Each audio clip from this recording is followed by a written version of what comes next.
Iran అణు కేంద్రాలపై America బాంబుల వర్షం కురిపించింది. ఫోర్డో, ఇస్ఫహాన్ అండ్ నతాంజ్ అణుక్షేత్రాలపై దాడి చేసింది. ట్రంప్ ప్రకటించారు సార్, దాడుల తర్వాత ఇరాన్ అణు కార్యక్రమాన్ని నాశనం చేశాము అని చెప్పేసి. సో ఇరాన్పై దాడి చేసిన అమెరికా తన లక్ష్యాల్ని సాధించిందా అంటే ఏం చెప్తారు? అంటే మీరు అన్నట్లు అమెరికానేమో క్లెయిమ్ చేసుకుంటుంది, అంటే ఇరాన్ న్యూక్లియర్ ప్రోగ్రామ్ ఇక ముందుకు సాగదు, మేము పూర్తిగా ధ్వంసం చేశాము, అందువల్ల ఇరాన్ న్యూక్లియర్ ఫెసిలిటీస్లో కీలకమైన ఫోర్డో, నటాంజ్, ఇస్ఫహాన్ ఈ మూడు కూడా చాలా కీలకమైనవి, మూడింటిని కూడా అంతం చేశామన్నది అమెరికా వాదన. కానీ దీనిపైన భిన్నమైన కథనాలు, భిన్నమైన అంచనాలు ఉన్నాయి. అసలు ముందుగా అసలు తాము అణుబాంబే తయారు చేయడం లేదు అన్నది ఇరాన్ వాదన.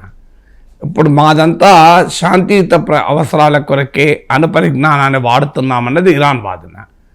ఇరాన్ వాదన ఎంత నిజమో, అమెరికా వాదన ఎంత నిజమో మనకు తెలియదు. కానీ America direct intelligence Tulsi Gabbard, అది యుఎస్ సెనేట్ కమిటీ, ఇంటెలిజెన్స్ కమిటీకి ఇచ్చిన నివేదికలు, అంటే అమెరికన్ పార్లమెంట్కి ఇచ్చినటువంటి వాంగ్మూలంలో అమెరికన్ ఇంటెలిజెన్స్ అంచనా ప్రకారం ఇరాన్ అణుబాంబు తయారు చేయడం లేదు అని ఎవరు సర్టిఫై చేశారు? US director of national intelligence certify చేశారు.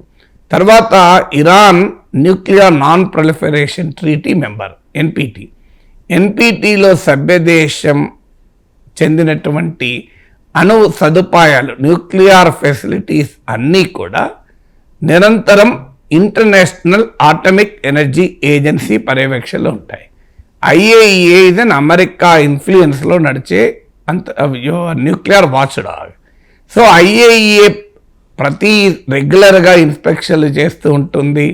ఐఏఈఏ ఇన్స్పెక్షన్లు చేస్తున్న సమయంలో అసలు రహస్యంగా అణుబాంబు సాధ్యమవుతుందా అని, ఎందుకంటే అణుబాంబు సాధ్యం కావాలి అంటే అదేదో చిన్న రూమ్లో సీక్రెట్గా అణుబాంబులు తయారు చేయలేరు. యురేనియంను ఎన్రిచ్మెంట్ చేయాలి. ఇప్పుడు దాన్ని 90% స్థాయికి ఎన్రిచ్మెంట్ చేస్తే దాన్ని వెపన్ గ్రేడ్ ఫిసైల్ మెటీరియల్ అంటారు. అంటే అణు విచ్ఛిత్తికి, న్యూక్లియర్ ఫిషన్కు కావలసినటువంటి స్థాయిలో ఆ యురేనియం, ఆ ఫ్యూయల్ అనేది తయారవుతుంది. దాన్నే 90% ఎన్రిచ్మెంట్ అంటారు. సో ఇప్పటి వరకు ఇరాన్ దగ్గర 60% వరకు ఎన్రిచ్ చేసిన యురేనియం ఉంది. అది ఈ 60% కూడా న్యూక్లియర్ పవర్ అవసరాలకు మించింది. మరి ఎందుకు తయారు చేస్తుంది అనేది ప్రశ్న. సో దాని ఆధారంగానే ఒక 2 వారాల్లో కావాలంటే ఇరాన్ ఈ 60% ఎన్రిచ్మెంట్ను 90% ఎన్రిచ్మెంట్గా మార్చగలుగుతుంది కనుక దాన్ని నిర్వీర్యం చేస్తానికే తాము అటాక్ చేస్తామని చెప్తున్నారు. సో కానీ ఇదే రకమైన వాదన గతంలో ఇరాక్ పైన యుద్ధం చేయడానికి అమెరికా వాడింది. అమెరికా చేస్తున్న వాదన Iran is the number 1 state exporter of terrorism అని అమెరికా నిన్న వ్యాఖ్యానించింది. అమెరికా పైన జరిగిన తీవ్రవాద దాడుల్లో ఇరాన్ ఉందా? అమెరికా పైన జరిగిన తీవ్రవాద దాడుల్లో ముఖ్యుడైన ఒసామా బిన్ లాడెన్ ఇరాన్లో దాక్కున్నాడా? ఒసామా బిన్ లాడెన్ పాకిస్తాన్లో దాక్కున్నాడు. మనకందరికీ తెలిసింది Pakistan is the number 1 state sponsor of terror. కానీ Donald Trump I love Pakistan అంటున్నాడు. ఇరాన్ మాత్రం number 1 state sponsor of terrorism అంటున్నాడు. ఎలా నమ్మగలం? అందువల్ల మొదలు తేలాల్సిందే అసలు ఇరాన్ న్యూక్లియర్ వెపన్ వరకు వెళ్తుందా లేదా అనే దానిపైననే భిన్నాభిప్రాయాలు ఉన్నాయి. ఒకవేళ వెళ్తుంది అన్నప్పుడు ఇప్పుడు అమెరికా జరిపిన ఈ దాడులు వెళ్లకుండా నిర్వీర్యం చేయగలవా అనే క్వశ్చన్ నెక్స్ట్ వస్తుంది. దీనిపైన కూడా గ్లోబల్ ఎక్స్పర్ట్స్ భిన్నమైన అంచనాలు ఉన్నాయి. కొంతమంది చెప్పేది ఏంటంటే ఇది ఆల్రెడీ జూన్ 13th రోజు ఈ ఇజ్రాయెల్ అటాక్స్ మొదలైనాయి. జూన్ 13th అటాక్ మొదలయ్యాకనే నటాంజ్ అణుక్షేత్రం పైన ఇజ్రాయిలే దాడి చేసింది ఫస్ట్. అమెరికా దాడి చేయాలని నెతన్యాహు అడుగుతూనే ఉన్నాడు. Trump I may or may not attack Iran అని అంటూనే ఉన్నాడు. ట్రంప్ ప్రచార సమయంలోనే ఇరాన్ న్యూక్లియర్ ఫెసిలిటీస్ని అటాక్ చేయాలని కూడా అడిగాడు. బైడెన్ ఒప్పుకుంటలేడు, నేను ప్రెసిడెంట్గా ఉంటే న్యూక్లియర్ ఫెసిలిటీస్ అంతం చేస్తా అన్నాడు. అని ఎప్పుడు అటాక్ చేశాడు? సండే, అంటే 22nd మార్నింగ్ అటాక్ స్టార్ట్ అయింది. అంటే ఈ 9 daysలో ఇరాన్ కామ్గా ఉంటుందా? ఇరాన్కి అర్థమవుతలేదా? మనకే అర్థమైనప్పుడు. సో ఇరాన్కు ఆ సమాచారం ఉండదా అమెరికా అటాక్ చేస్తుంది అని? నాగేశ్వర లాంటి వాడికి అర్థమై 5 పాసిబిలిటీస్ ఏంటి అని మనం సాటర్డే మాట్లాడుకున్నప్పుడు 5 పాసిబిలిటీస్ ఉంటాయి ట్రంప్ ఎందుకు సంకోచిస్తున్నాడు అని. అందులో 5వ పాసిబిలిటీగా నేను చెప్పింది, ఇరాన్ భ్రమల్లో పెట్టి అటాక్ చేయడం ఒక లక్ష్యం అయి ఉంటుంది. ఇరాన్ ఏమో ట్రంప్ దాడి చెయ్యడు అనే భావనలో ఉంటే ఈలోగా వచ్చి ఇరాన్ న్యూక్లియర్ ఫెసిలిటీని అటాక్ చేయవచ్చు అని 5వ పాసిబిలిటీగా నాగేశ్వరే చెప్పగలిగినప్పుడు ఇరాన్కి అర్థం కాదా? అందువల్ల ఇరాన్ ముందుగానే ఇక్కడ నుంచి కీలకమైన న్యూక్లియర్ అసెట్స్ను మరో రహస్య స్థావరానికి తరలించింది అని కొంతమంది ఎక్స్పర్ట్ భావన. అందువల్ల Fordow nuclear site even satellite images ఆధారంగా కూడా ఇంటర్నేషనల్ మీడియా చెప్పేది ఏంటంటే ఈవెన్ 19th రోజే, అంటే 22nd మన ఇండియన్ టైం 22nd అటాక్ జరిగింది, 19th రోజు 20th రోజు కూడా ఫోర్డో న్యూక్లియర్ సైట్ మధ్య ట్రక్స్ మూమెంట్, ఫోర్డో న్యూక్లియర్ సైట్లోకి అనేక ట్రక్స్ వెళ్ళాయి. ఈవెన్ 1 కిలోమీటర్ డిస్టెన్స్లో కూడా ట్రక్స్ కనిపించినట్లు శాటిలైట్ ఇమేజెస్ చెప్తున్నాయి. అంటే ఫోర్డో న్యూక్లియర్ సైట్లోకి సాధారణంగా ఉండే యాక్టివిటీ కన్నా ఎక్కువ యాక్టివిటీ ట్రక్ మూమెంట్ ఉంది అని. దీన్ని బట్టి అంచనా ఏంటంటే బహుశా ఇరాన్ కీలకమైన సెంట్రిఫ్యూజెస్ అంటారు, అంటే ఈ న్యూక్లియర్ ప్రాసెస్లో వాడేది, అలాగే ఎన్రిచ్డ్ యురేనియం 60% వరకు ఎన్రిచ్ చేసిన యురేనియంను ఇతర ప్లేస్లకు తరలించింది అని. సో 60% ఆఫ్ శుద్ధి చేసిన యురేనియంను ఇతర ప్లేస్లకు గనక ఇరాన్ తరలించి ఉంటే అమెరికా చెప్పిన లక్ష్యం నెరవేరదు. ఎందుకంటే దాన్ని మరో రహస్య స్థావరంలో మళ్ళీ ఎన్రిచ్మెంట్కు, వెపన్ గ్రేడ్ ఎన్రిచ్మెంట్కు పోవచ్చు. ఈసారి అయితే ఇరాన్ ఇక చర్చలకు కూడా అవకాశం లేదు అంటోంది.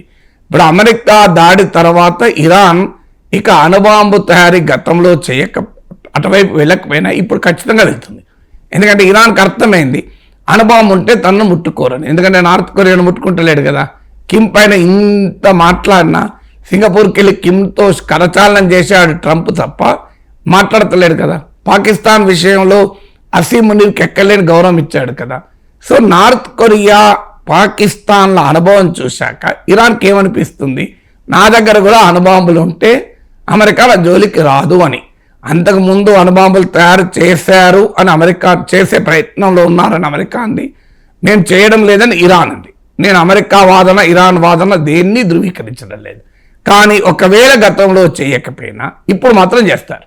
ఎందుకంటే ఇప్పుడు ఇక ఇందులాగా జనక వాళ్ళకి అనుభవం కనబడుతుంది కదా. అంటే ట్రంప్ యాక్షన్స్ లక్ష్యాన్ని సాధించకపోగా అపోజిట్ రిజల్ట్ ఇస్తుంది. అంటే ఇరాన్ అణుబాంబు తయారు చేయకుండా ఆపుతానని దాడి చేసింది, వాస్తవంగా ఇరాన్ అణుబాంబు తయారీకి కారణమవుతుంది. ప్రెసిడెంట్ ఒబామా ఉన్నప్పుడు ఇరాన్తో కుదుర్చుకున్న న్యూక్లియర్ డీల్ వల్ల ఇరాన్ న్యూక్లియర్ ప్రోగ్రాం ఆగింది. వాస్తవానికి ట్రంప్ ఆ న్యూక్లియర్ డీల్ నుంచి ఏకపక్షంగా వైదొలిగిన తర్వాతనే ఇరాన్ న్యూక్లియర్ యురేన్ ఎన్రిచ్మెంట్ 60% వరకు పెంచింది. అందువల్ల ఇప్పుడు ఈ దాడితో ఇక ఇరాన్ ఎవరి మాట వినే ప్రసక్తే ఉండదు. అందుకే న్యూక్లియర్ నాన్ ప్రొలిఫరేషన్ ట్రీటీ ఎన్పిటిలో కూడా మేము ఉండము అంటోంది. అంటే ఎన్పిటిలో కూడా ఉండకపోతే international atomic energy agency inspection ఉండవు, ఆబ్లిగేషన్లు ఉండవు. అంటే ఐఏఈఏ ఇన్స్పెక్షన్ ఉండగానే ఇరాన్ సీక్రెట్గా న్యూక్లియర్ బాంబ్ తయారు చేయడానికి వెళ్తే ఇప్పుడు ఐఏఈ ఇన్స్పెక్షన్ లేకపోతే ఇంకా ప్రాబ్లం లేదు కదా. ఈలోగా రష్యన్ మాజీ president, Russian security council member, president పుటిన్కు సన్నిహితుడైనటువంటి డిమిట్రీ మెద్వెదేవ్ అయితే అనేక దేశాలు ఇరాన్కు న్యూక్లియర్ ఆయుధాలు ఇస్తుంది అని కూడా వ్యాఖ్యానించారు. అందువల్ల ఇప్పుడు ట్రంప్ ఏ లక్ష్యం సాధించినట్లు, ఇరాన్ అణు కార్యక్రమాన్ని ఏమైనా బ్రేక్ చేశాడా? ఇంకా వాస్తవానికి పెంచాడు. పెంచడమే కాదు, దీని ఇంప్లికేషన్స్ ఏంటంటే, ఒకటి ట్రంప్ను ఇక ఎవరూ నమ్మరు. ఎందుకంటే ట్రంప్ ఒకవైపు 6 రౌండ్లు చర్చలు జరుగుతుండగా ఇరాన్ పైన అటాక్ చేశాడు. ఇరాన్ అమెరికా పైన ఏ దాడి చేయలేదు. ఇరాన్ పైన ఇజ్రాయిల్ దాడి మొదలుపెట్టింది June 13th. అంతకుముందు మీకు ఇరాన్ అటాక్ చేసిన ప్రొవొకేషన్ కూడా లేదు, కానీ ఇజ్రాయిల్ మొదలుపెట్టింది. మొదలుపెట్టినాక American foreign minister Mark Rubio ఏమన్నాడు, ఇరాన్ నేను వార్నింగ్ ఇస్తున్నాం, ఈ దాడిలో మాకు సంబంధం లేదు, ఇది ఇజ్రాయెల్ మాత్రమే జరిపింది. ఇరాన్ కానీ అమెరికన్ స్థావరాలను అటాక్ చేస్తే బీభత్సంగా అటాక్ చేస్తామని. కానీ ఇరాన్ అమెరికా స్థావరాలను అటాక్ చేయలేదు, ఓన్లీ ఇజ్రాయెల్ పైన అటాక్ చేసింది. అయినా అమెరికా ఎలాంటి ప్రొవొకేషన్ లేకుండా ఎక్కడా అమెరికా పైన ఇరాన్ అటాక్ చేయలేదు. వెళ్ళి ఇరాన్ న్యూక్లియర్ ఫెసిలిటీస్ని ధ్వంసం చేసింది. ఇక ఒకవైపు చర్చలు జరుగుతుండగా ఎన్పిటిలో మెంబర్గా ఉన్న అమెరికా అసెట్స్ పైన అటాక్ చేయకపోయినా అమెరికా దాడి చేసిన తర్వాత ప్రపంచంలో ఎవరైనా ట్రంప్ మాటలు ఇక నమ్ముతారా? సో ఇట్ హాస్ కూడా ఈవెన్ రేపు రష్యా యుక్రెయిన్ వార్ కూడా ఇది ఇంప్లికేషన్. రష్యా కూడా ట్రంప్ నమ్మదిగా, ఎందుకంటే ఇప్పుడు రేపు రష్యాను చర్చలకు పిలిస్తే రష్యా ఏమంటది, నిన్ను ఎట్లా నమ్మాలి నేను అంటది. అందువల్ల ఒక అగ్రరాజ్యం తన ఇంటర్నేషనల్ క్రెడిబిలిటీని ఫలంగా పెట్టుకుంది. రెండోది ఏమవుతుంది, స్మాలర్ కంట్రీస్ కూడా ఇక అర్థమవుతుంది మనము రక్షించుకోవాలంటే అణుబాంబే మార్గము అని. ఎందుకంటే ఉక్రెయిన్ అణ్వస్త్రాలు వదులుకుంది, రష్యా దాడి చేసింది. నార్త్ కొరియా అణ్వస్త్రాలు కలిగి ఉన్నది, ట్రంప్ ముట్టుకోవడం లేదు. అసలు ఈ మధ్య అమెరికా అసలు ఉత్తర కొరియా గురించి మాట్లాడతలేదు. అలాగే మీకు పాకిస్తాన్ అణ్వాయుధాలు ఉన్నాయి. 4 రోజులు యుద్ధం చేసి భారతదేశం సుపీరియారిటీ సాధించడంతోనే అమెరికా రంగంలో దిగింది. ఇవన్నీ చూసినాక స్మాలర్ కంట్రీస్కి ఏమని ఇన్సెంటివ్, మనం కూడా అణ్వాయుధాలు తయారు చేస్తే తప్ప మార్గం లేదు అని. ఇది అణ్వస్త్ర వ్యాప్తికి కారణమవుతుంది. మీరు చూస్తూ ఉండండి, అమెరికా చర్యల వల్ల అణ్వస్త్రాలు పెరగటానికి అవకాశం ఉంటుంది. పోనీ ఇక్కడితో ఆగుతారా అంటే ఇప్పుడు ఏమంటోంది, రెజీమ్ చేంజ్ అని ఇజ్రాయెల్ అంటోంది. అంటే ఇరాన్లో ఉన్న అయతుల్లా అలీ ఖమైనీ నాయకత్వంలోని అధికార వ్యవస్థలు ధ్వంసం చేస్తాం. అమెరికా అంటోంది అది మా లక్ష్యం కాదు అంటోంది. కానీ ఇప్పుడు అమెరికాను ఎవడు నమ్మే పరిస్థితిలో ఇరాన్ లేదు, ప్రపంచం లేదు. ఇప్పుడు రేపు గనక ఇరాన్లో ఉన్న ప్రభుత్వాన్ని కూడా అధికార వ్యవస్థల్ని కూడా రెజీమ్ చేంజ్ పేరిట మారిస్తే ఏం జరుగుతుంది? ఆఫ్ఘనిస్తాన్లో ఏం జరిగింది? అల్ ఖైదాను అంతం చేస్తాం, తాలిబాన్లను ఓడిస్తామంటూ అమెరికా యుద్ధం చేసి 20 ఏళ్ల తర్వాత తాలిబాన్కి అధికారాన్ని ఇచ్చి అమెరికా తోకముడుచుకుని వెళ్ళిపోయింది. గతంలో వియత్నాం లాంటి చిన్న దేశం పైన యుద్ధం చేసి అమెరికా ఏమైంది, అవమానాలు ఎదుర్కొని వెళ్ళిపోయింది. మీకు ఇరాక్లో సద్దాం హుస్సేన్ చంపేసి 2011లో లిబియాలో కల్నల్ గడఫీని చంపేసింది. ఇప్పటి వరకు ఇరాక్, లిబియాలో రావణ కాష్టంగా రగులుతూనే ఉన్నాయి. అందువల్ల అమెరికా ఇలా రెజీమ్ చేంజ్తో ఇంటర్వ్యూన్ చేసిన ప్రతి దేశము మీకు అరాచక శక్తులకు కారణమైంది. ఇరాక్లోనైతే సద్దాం హుస్సేన్ అంతం చేశాక ఐసిస్ పుట్టి అమెరికాకు నిద్ర పట్టనివ్వలేదు. So Islamic state in Iraq and Syria. ఇప్పుడు సిరియాలో బషర్ ప్రభుత్వం పడిపోయాక అల్ ఖైదా మాజీ ఫైటర్ ప్రెసిడెంట్ అయ్యాడు. అందువల్ల అమెరికాకు అర్థం కావాల్సింది, ఒక మార్క్ రూబీ అంటాడు, the world is more safer and stable than 24 hours ago. 24 గంటల కన్నా ముందు అమెరికా మరింత సురక్షితంగా ఉంది, భద్రంగా ఉంది అని. ఇదే మాట ఇరాక్లో చెప్పారు, ఇదే మాట ఆఫ్ఘనిస్తాన్లో చెప్పారు, ఇదే మాట ఇరాన్లో చెప్తున్నారు. కానీ ఇరాక్, ఆఫ్ఘనిస్తాన్ అనుభవం మనకి ఏం చెప్తుంది? అందువల్ల ఏ లక్ష్యాన్ని ఇది సాధించింది అనేది చరిత్ర చెప్తుంది. ఇవాళ మీకు ఇమ్మీడియట్గా ఇరాన్ కొంత నష్టమైతే, భారీ నష్టాన్ని అయితే చూసింది. తర్వాత ఏం జరుగుతుంది అనేది క్వశ్చన్ మార్క్గానే మిగిలిపోయింది.